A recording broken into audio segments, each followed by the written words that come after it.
The message hit Ethan Mercer's phone at exactly 6:47 in the morning, while he was lacing up his steel-toe boots beside the kitchen island. 2 quick vibrations.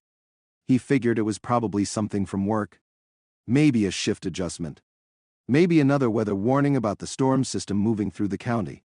Instead, he read a text that made the entire apartment suddenly feel unfamiliar. Plans changed. Stay home. The kids want their real dad on the Europe trip. Travis is coming instead. That was it. No sorry. No conversation.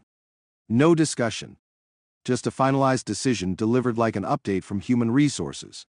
Ethan stared at the screen for a few seconds longer than necessary, almost expecting the words to rearrange themselves into something reasonable.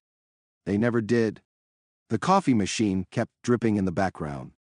The little red indicator light blinked calmly, like nothing important had happened. Funny how appliances never care when your life shifts sideways. He set the phone down carefully and poured coffee into his dented thermos. His hands were steady.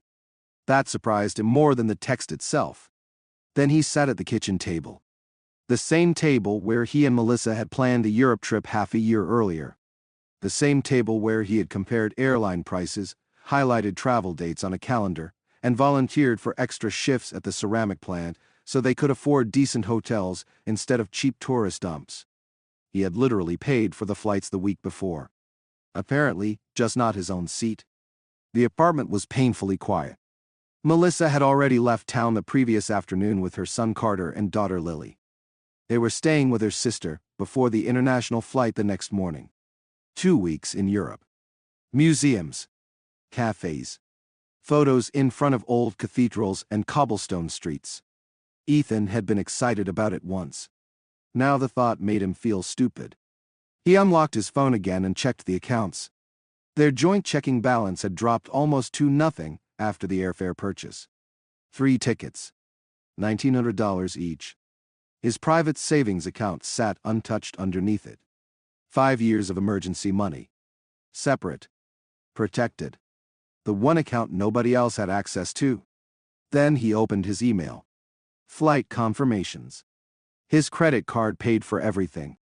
Melissa Harper. Carter Harper. Lily Harper. Travis Boone. Not Ethan Mercer. Ethan leaned back slowly in the chair. He had never even met Travis before 6 months ago. The guy had disappeared years earlier, long before Ethan entered the picture. Then suddenly he showed up at Carter's graduation acting like he had merely missed a few weekends instead of an entire childhood. Melissa called it healing. Ethan called it something else in his head. Something less polite. He stood and walked toward the apartment window. Down below, the parking lot was filling with people leaving for work. Engines starting. Doors slamming. Normal Tuesday morning activity. Everybody had somewhere they belonged. He was supposed to clock in at the industrial tile warehouse in less than an hour. 8 years at that job. Hard work, repetitive noise, decent insurance, reliable paycheck. The kind of job you keep because people depend on you. He opened his laptop and pulled up the finance folders he had obsessively organized for years. His father used to tell him, if money leaves your account, keep proof of where it went. So he did. Every receipt. Every automatic payment. Every bill. A folder labeled household expenses opened across the screen. Rent payments. All from him. Electric bill. Him. Internet. Him. Car insurance from Melissa's Mazda. Him. Cell phones. Streaming services. Meal deliveries. Subscription boxes. Gym memberships he never used himself. All him. He started writing everything down on a legal pad beside the laptop. Not because he was furious. Oddly enough, he was past fury already. He just needed to see it clearly. When he finally totaled the list, he counted 42 recurring monthly expenses coming directly from his accounts. 42. His phone buzzed again. Melissa. Don't make this a big deal. Travis wants time with his kids. You get that, right? Ethan typed several responses. Deleted every single one. Eventually he sent back only 4 words. Hope you enjoy Europe. Nothing more. No argument. No guilt trip. No emotional speech. Just a period at the end of the sentence like a locked door. Then he called his supervisor and told him he had a family emergency and would not be coming in. The supervisor immediately approved the day off. No questions asked. After that, Ethan sat back down at the table with his coffee, his laptop, and 8 years of financial history spread across the screen. He was not going to scream. He was not going to beg. And he definitely was not going to finance his own humiliation any longer. If something had been built wrong from the beginning, then fixing it required the same thing demolition crews used every day: patience and precision. By the time the coffee turned cold, he had already made 3 phone calls. 9 more still waited on his list. The first call went to the credit card company. "I need to remove an authorized user from my account." The representative asked whether there had been fraud involved. "No," Ethan answered calmly. "I'm simplifying my finances." Melissa was removed in under 5 minutes. The second call was easier. Netflix. Then Hulu. Then Disney Plus. Spotify Family Plan. Every cancellation came with the same scripted disappointment. "Can we ask why you're leaving our service today? Cutting unnecessary expenses," Ethan replied each time while standing by the kitchen window watching traffic crawl through the intersection outside. By the 5th call, he reached the phone provider. 3 lines under his account. His. Melissa's. Lily's. The customer service rep sounded nervous. "Sir, I can suspend the other 2 lines temporarily if you'd prefer." "No," Ethan said. "Cancel them. There will be an immediate service interruption." "That's fine." Next came the insurance policy. His local agent Darren answered personally. "Morning, Ethan, what can I do for you? I need 1 vehicle removed from my coverage." "Which vehicle?" "The Mazda." Silence. "That's Melissa's car, right?" "Yep, you sure about this?" "Completely." Darren exhaled quietly. "Okay, I'll process it today. She'll need new coverage before she drives again." "I understand." No lecture. No awkward questions. Just business. After the call, Ethan walked into the bedroom and opened the closet. His side barely occupied a fraction of the space. The rest belonged to Melissa. Expensive dresses. Designer heels. Vacation outfits. Clothing purchased for restaurants and parties he had paid for but rarely enjoyed. He stood there for nearly a minute. Not angry. Just aware. Aware of how gradually someone can disappear inside their own life. Back at the kitchen table, he pulled up the apartment lease agreement. Only his name appeared on it. 5 years earlier, Melissa claimed her credit score would complicate approval, so Ethan signed everything himself. At the time, it sounded temporary. A favor between partners. Now it looked more like a warning he ignored. He called the property management office. A woman named Denise answered. "I need information about ending my lease early," Ethan said. She pulled up the account. "You're already paid through next month? If you submit a 30-day notice, we can begin showing the apartment immediately." "Fine, relocating, you could say that." She emailed the paperwork while they spoke. Ethan signed it digitally before the call even ended. His phone buzzed again. This time it was Carter. "Hey man, my phone stopped working, what happened?" Ethan typed back, "The account belonged to me. You'll need your own plan now." 3 dots appeared. Disappeared. Returned. "Seriously?" "Seriously." A minute later, Lily texted with the exact same confusion. He gave her the same answer. Then Melissa called. Ethan let it ring several times before answering. "What exactly are you doing?" she demanded immediately, voice tight and controlled. Airport announcements echoed behind her. "Adjusting expenses. You disconnected the kids' phones." "I canceled services I pay for." "We're leaving the country tomorrow." Sounds like bad timing. Her breathing sharpened. "This is unbelievably immature." Ethan leaned back in the chair. "No," he said quietly. "What's immature is replacing your husband on a trip he paid for and expecting him to smile about it. That isn't what this is. It sounds exactly like what this is." Silence. Then she tried again. "You know Travis is trying to reconnect with them, and now he can reconnect with the bills too." She started talking again, but Ethan ended the call before she could finish. His pulse never even changed. That part shocked him most. Normally, arguments with Melissa left him anxious for hours. Defensive. Guilty. Exhausted. Today he felt peaceful. Like he had finally stopped carrying something heavy without realizing how much it hurt his back. By sunset, he had canceled the gym membership, the monthly detailing package for Melissa's car, the meal subscription service, and several other automatic payments he barely remembered signing up for. 42 monthly expenses had become 11. Only his expenses remained. That night he ordered Chinese takeout from the restaurant around the corner and ate alone at the kitchen table while reviewing old financial records. 8 years. 8 years of quietly functioning like the support beams in somebody else's house while being treated like temporary furniture. No more. His phone stayed silent all evening. Good. Tomorrow required clearer thinking. Because some decisions were too important to undo with apologies or emotional speeches. The following morning, Ethan called a law office recommended by a coworker. Bennett and Price. A receptionist transferred him to attorney Garrett Bennett. The lawyer sounded calm, direct, experienced. What can I help you with today? Ethan explained everything in less than 5 minutes. The text, the trip, the apartment, the finances, the years of support. Are you legally married? Garrett asked. 6 years, children together. No, her kids are adults now. Paper shuffled softly on the other end.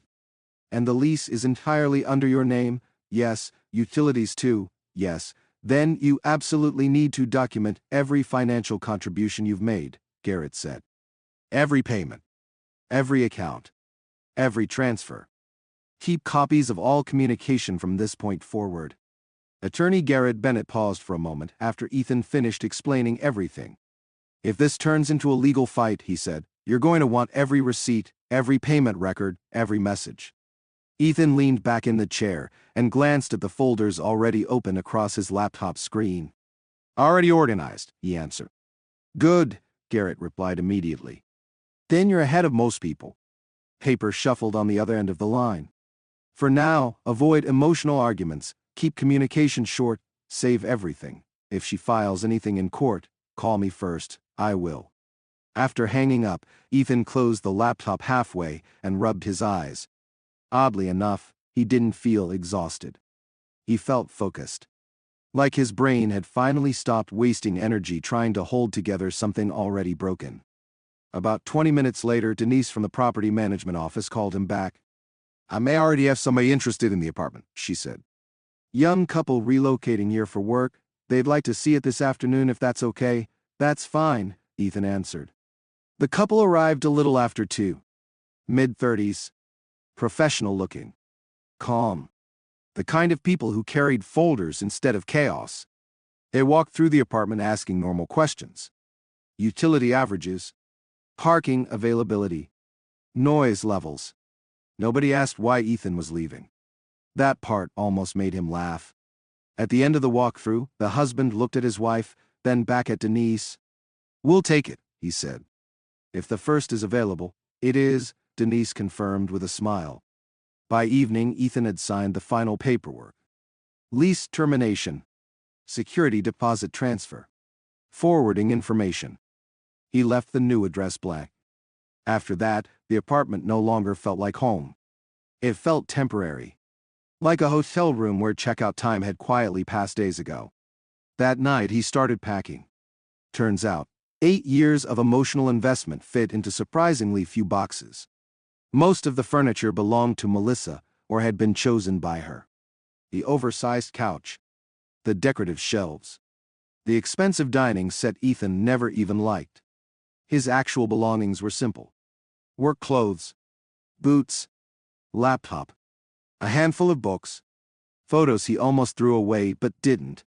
4 hours later, everything he truly owned fit into 8 cardboard boxes and 2 duffel bags. While taping one of the boxes shut, he caught himself thinking about Europe again. Melissa was probably drinking wine somewhere in Italy by now. Carter was probably posting photos from museums. Lily was probably smiling beside Travis like they were reconnecting, after a temporary misunderstanding, instead of years of abandonment. Ethan wondered whether Travis had contributed a single dollar to the trip. He doubted it. His phone buzzed. Lily. Mom says you're overreacting. Can't you just talk to her? Ethan sat on the edge of the bed before answering. I already did. She made her decision. I'm making mine. The reply came fast. You're seriously throwing away our family over this? Ethan stared at the word family for several seconds. Then he typed carefully. You threw that word away when you chose your biological father over the man who's been paying for your life for 8 years. He paused. Then added, I'm just accepting the decision you already made. No response after that. Fine by him. The next morning, Ethan rented a climate-controlled storage unit across town. Month 2-month agreement. No questions asked. He loaded nearly everything into it, except essentials, for the next couple weeks. Laptop. Clothes. Toiletries. A few personal things. When the metal storage door rolled shut with a loud clang, Ethan felt something strange hit him. Relief. Real relief. Not temporary distraction. Not forced optimism. Freedom. On the drive back, he stopped at a post office and set up mail forwarding to a post office box in Riverside, 3 towns away. He had researched the place the night before. Cheap rent. Factory work available. Quiet. Good enough. Back at the apartment, he sat one final time at the kitchen table where all of this had started. The Europe trip. The overtime shifts. The budgeting spreadsheets. The illusion that everybody there had been building a shared future together. He logged into the bank account. The joint checking account barely had anything left in it. Didn't matter anymore. He transferred the remaining balance into his personal account and officially closed the joint one. A few minutes later, Melissa called. No greeting. No hesitation. The bank just contacted me, she snapped. You closed our account. I closed my account, Ethan corrected calmly. You're free to open your own. This is insane. No, he said quietly. What's insane is replacing your husband on a trip he paid for. We are married, were. Silence. Then, what does that mean? It means Garrett Bennett will be sending paperwork soon. Another silence. Longer this time. When she spoke again, her voice had changed completely. You're serious, completely. Where are you even going? That stopped being your concern. You can't just disappear. Ethan looked around the apartment one last time. The kitchen where he cooked meals nobody appreciated. The couch where he sat through television shows he hated because it made everyone else happy. The bedroom where he convinced himself being needed was the same thing as being loved. Yes, he said softly. Turns out I can't. Then he told her the apartment had already been rented. She exploded instantly. You're throwing me and the kids out? I'm returning you to your actual family, Ethan replied. Travis can step up now. That's cruel. No. Cruel was telling your husband he wasn't invited on the family vacation he paid for. He ended the call before she could answer. That night Ethan slept better than he had in years. 2 weeks later, while Melissa's plane was landing back home, Ethan was already settled into Riverside. The room he rented sat above an old hardware store near downtown. Small. Furnished. Cheap. Perfect. Bishop Manufacturing hired him almost immediately. Same kind of factory work. Better hourly pay. Less overtime. He told nobody where he moved. Not Melissa. Not the kids. Nobody. The first sign of disaster arrived through Carter's social media account. Airport selfie. Caption, home sweet home confused face confused face confused face. Ethan didn't react. About an hour later Lily posted from outside the apartment complex. Why is there a moving truck here? Ethan closed the app and made himself eggs and toast. Simple dinner. His dinner. By 8:30 that night, his phone turned into a siren. 17 missed calls. 12 text messages. 3 voicemails. He ignored all of them while watching local news in the tiny rented room. Construction updates. Weather reports. School board arguments. Normal life. Eventually curiosity won. Melissa's messages came first. Call me now. Where are you? The apartment is gone. This isn't funny. Carter's message was shorter. What the hell, Ethan? Lily's message was long enough to require scrolling. He stopped reading after the first sentence. I can't believe you do this to us. Delete. Delete. Delete. At 9:15, another call came from an unfamiliar number. Ethan answered. Where are you? Melissa demanded immediately. Elsewhere.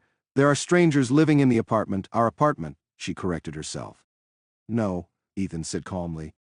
Your apartment ended when I stopped paying for it. Our things are still there. Your things are still there, mine are gone. Her breathing sounded uneven. You can't do this. Already did. Where are we supposed to stay? Ethan looked out the small window toward Riverside's quiet main street. That stopped being my responsibility. You seriously expect us to figure this out ourselves? You wanted Travis involved. Sounds like a father's job. There was silence. Then, he left. Ethan blinked. What? He went back to his hotel 2 days ago and disappeared, said he at work. For the first time all week, Ethan nearly laughed. Not because it was funny. Because it was predictable. So the man who abandoned his kids once decided to continue the tradition, Ethan said. Amazing. Don't be cruel. I'm being accurate. We're staying at my sister's apartment right now, then stay there. She doesn't have room for all of us. Call Travis, he won't answer. Ethan leaned back slowly in the chair. Then I guess reality finally showed up. You really leaving us with nothing? Melissa whispered. No, Ethan replied. I'm leaving you exactly what you chose, each other. She started crying then. Frustrated crying. Angry crying. The kind that appeared when control disappeared. Please, she said. We can work this out. There's nothing left to work out. I didn't mean what I said. You meant every word. He hung up again. A few minutes later, Carter sent another message. Mom says he emptied everything. Ethan replied immediately. I took what belonged to me. Where are we supposed to live now? That's between your mother and your father. The biological one. No response came after that. Around midnight, the calls finally stopped. Ethan sat by the open window, listening to Riverside settle into silence. Traffic in the distance. A barking dog somewhere nearby. The buzz of the street lamp outside. He pictured Melissa and the kids crowded into her sister's apartment, trying desperately to reach Travis while hearing nothing except voicemail greetings. The same Travis they chose over him. The same Travis they insisted was real family. Funny how reality always arrives eventually. Ethan plugged his phone into the charger and went to bed. The next morning he started his new job. New town. New routine. New life. 3 weeks later, Garrett Bennett emailed him. Subject: legal notice received. Melissa had officially filed paperwork demanding temporary housing support and contesting the apartment transition. Garrett attached the documents along with a short note. Weak argument. No legal basis. I'll handle it, Ethan replied with a single word. Thanks. 2 days later, the motion was dismissed. The judge ruled the apartment lease belonged solely to Ethan. The termination had been lawful, and Ethan had no financial obligation toward adult stepchildren or a separated spouse regarding housing. Garrett forwarded the ruling afterward with another note. She can keep trying. She won't win. Continue documenting everything. Ethan saved the email into a folder titled Legal and returned to work. Life in Riverside became wonderfully ordinary. Clock in at 6. Clock out at 2:30. Coffee at the diner. Walk home. Television. Sleep. Repeat. Nobody there knew his history. Nobody asked questions. He was simply another factory worker trying to build a quieter life. And for the first time in years, that was enough. About a month after Melissa returned from Europe, Carter sent Ethan a message through social media. Ethan almost ignored it completely. But eventually he opened it. I understand why you're angry. But this situation is destroying everybody. Carter's message continued. Mom had to take a call center job. Lily is sleeping on people's couches. We sold half our stuff just to afford a cheap rental. Travis won't answer anybody. Can you help a little? Please? Ethan read it twice. Then he closed the app. No reply. 2 days later, Lily tried another route. She sent him a friend request on an old account he barely used anymore. He declined it. Then somehow, she found his email. "I never wanted things to turn out like this," she wrote. "I thought having my dad around would be nice. I did not think you would really leave. Can we please talk?" Ethan sat with that email open for a while. Then he typed, "Lily, you are 22, Carter is 24. You are both adults. Your mother made a choice, and both of you supported it. Now you are living with the result. That is no longer my responsibility." He sent it before he could talk himself into softening the wording. Her answer came almost immediately. "So that is it. 8 years and you just walk away." Ethan replied, "You walked away first. I only made it official." After that, she stopped responding. Work helped. Bishop Manufacturing was steady, repetitive, and quiet enough to keep his mind busy. The men there were decent. Nobody pried. Nobody pushed personal questions over lunch. Sometimes Ethan ate with a coworker named Randy.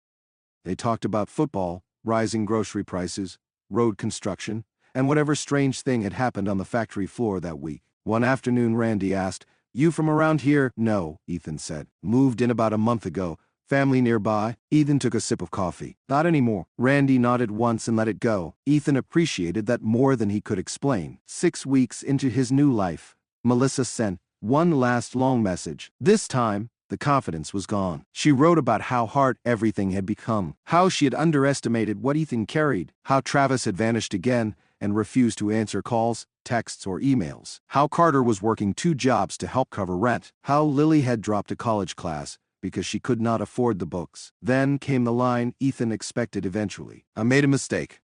She said she thought bringing Travis on the trip would make the kids happy. She said she had not realized what she was giving up. She said she missed him. "We all do." Ethan saved the message into his legal folder. He did not respond. A week later, Garrett Bennett called. "She wants mediation," he said. "For what?" "Temporary support, possibly alimony. She is claiming financial hardship." Ethan almost laughed. "How long were we legally married?" 6 years, and my records show I paid for almost everything." "They do. So what is she likely to get?" "Very little. Possibly a small temporary payment, if the mediator feels sympathetic, but with your documentation and the short marriage, we can fight hard." Then fight hard.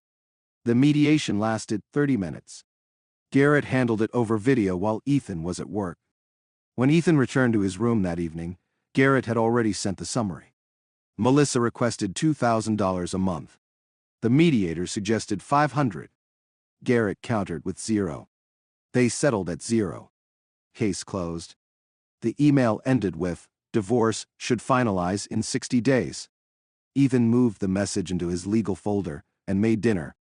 Chicken, rice, vegetables. Simple food. His food. That night, he sat beside the window and watched the quiet street below darken as the sun went down. A few cars passed. Street lights clicked on. Nothing dramatic happened. That was the best part. He thought about the first text. The one from 6:47 in the morning. The one that had landed while he was tying his work boots. Plans changed. "You are staying home." That message had been meant to put him in his place. Instead, it showed him exactly where he no longer belonged. Somewhere across the state, Melissa was learning what life felt like without Ethan covering the damage. Carter was working 2 jobs. Lily was bouncing between couches. Travis had disappeared the way unreliable people always eventually do. And Ethan? Ethan was in Riverside. Debt-free. Drama-free. Finally free. Several months after leaving, Ethan was sitting in the break room at Bishop Manufacturing when his phone buzzed with an unknown number. He nearly ignored it. Then answered. "Is this Ethan?" an older woman asked. "Who is this?" "It's Paula, Melissa's sister." Ethan set down his coffee. "What do you need?" "I need you to understand what you did," she said sharply. "They're falling apart." Ethan said nothing. "My sister is working 60-hour weeks at that call center and still barely buying groceries. Carter had to quit his certification program because he needs rent money. Lily is sleeping on friends' couches because they cannot afford a 2-bedroom place." He let her finish. Then asked, "Are you done? Do you not care at all?" "I cared for 8 years," Ethan said. "I paid bills, worked overtime, covered emergencies, signed leases, handled car repairs, and kept everyone stable. Then the second they decided they wanted Travis instead, I became disposable. Paula was quiet. So no, Ethan continued. I do not care anymore. She made a mistake. She made a choice that is different. Travis blocked them, Paula said. He will not answer anyone. Carter even went to his workplace, and security made him leave. That sounds like Travis. He is a coward. I agree. Then help them. No, you are punishing them. I am not punishing anyone. I am just not rescuing them. For a moment, only Paula's breathing came through the phone. She cries every night, Paula said finally. She knows she ruined everything. Then she can live with knowing that. You are cold. No, Ethan replied. I am clear. I spent 8 years being patient, warm, forgiving, and useful. What did that get me? A text message telling me I was being replaced on a vacation I paid for. Paula hung up. Ethan finished his coffee and went back to work. That evening, an email arrived from Lily. Subject, I'm sorry. Ethan opened it. She wrote that she knew he probably would not want to read it, but she needed to say it anyway. She admitted she had been foolish. Travis had been gone for so long that when he appeared at Carter's graduation, she let herself believe he had changed. She thought Europe could be some magical reset. It was not. Travis left 2 days after they returned home. Then his phone stopped working. His email bounced. He disappeared like he had never been there at all. She said she and Carter had talked a lot. They finally understood how much Ethan had done. The bills. The stability. The quiet support. The things they had treated like background noise. We did not understand that you were the reason everything felt safe, she wrote. Then she mentioned Melissa. Mom regrets it. She thought the trip would make us happy. She never thought you would really leave. None of us did. Lily ended by saying she was not asking him to come back. She knew that was over. She only wanted him to know they understood what they had lost. Ethan read the email 3 times. Then he answered, Lily, I appreciate the apology. I really do. But understanding what you lost does not erase the fact that you were willing to lose it. You are 22. Carter is 24. You were both old enough to understand what was happening. Your mother absolutely understood. I gave 8 years to that family. I did not do it because I expected constant gratitude. But I also did not do it so I could be replaced the moment someone more real showed up. You wanted your biological father. You chose him. When he disappeared again, you finally saw him clearly. That is a painful lesson, but it is yours to carry. I am not angry anymore. I am just finished. I hope you find stability. I hope Carter gets back into his program someday. I hope your mother figures out her life. But I will not be part of rebuilding it. Take care of yourself. He sent it and closed the laptop. 2 weeks later, the divorce became final. Garrett emailed the documents. Ethan signed them digitally and sent them back. No dramatic ending. No courtroom speech. No emotional scene in the rain. Just paperwork confirming what had already been true for months. That weekend, Ethan drove to a state park about an hour outside Riverside. He walked a quiet trail, found a bench near the lake, and sat there watching ripples move across the water. He thought about the man he had been 4 months earlier. The man tying his work boots at 6:47 in the morning. The man reading one text that shattered the lie he had been living inside. He thought about the apartment, the unpaid gratitude, the bills, the family photos where he smiled while feeling like a guest. And then he thought about his life now. Small room. Steady job. Quiet town. Private bank account. Peace. He was not bitter. He was not furious. He was free. A month after the divorce finalized, Ethan ran into Randy at the hardware store below his room. Randy was buying paint for his garage. You settling in all right? He asked. Ethan smiled a little. Yeah. Better than all right. Randy studied him for a second. You seem lighter than when you first got here. I am? Randy did not ask why. He just clapped Ethan on the shoulder and went back to comparing paint samples. That night, Ethan deleted every photo from his old life. The apartment. The vacations. The family dinners. The posed smiles. All of it. He kept only one thing. A screenshot of the first message. Plans changed. You are staying home. The kids want their biological father on the Europe trip. He kept it not as a wound, but as a reminder. That was the day he stopped begging for a place in someone else's family. That was the day he got his dignity back. 6 months in Riverside became 1 year. Ethan earned a small raise at Bishop. He bought a used truck that ran well enough. Every Friday, he ate at the same diner where the waitress knew his order before he sat down. He did not date. Not yet. Maybe not for a while. And that was fine. For 8 years, he had built a foundation under people who treated him like something temporary. Now, he was building something permanent. For himself. And for the first time in a long time, that was enough.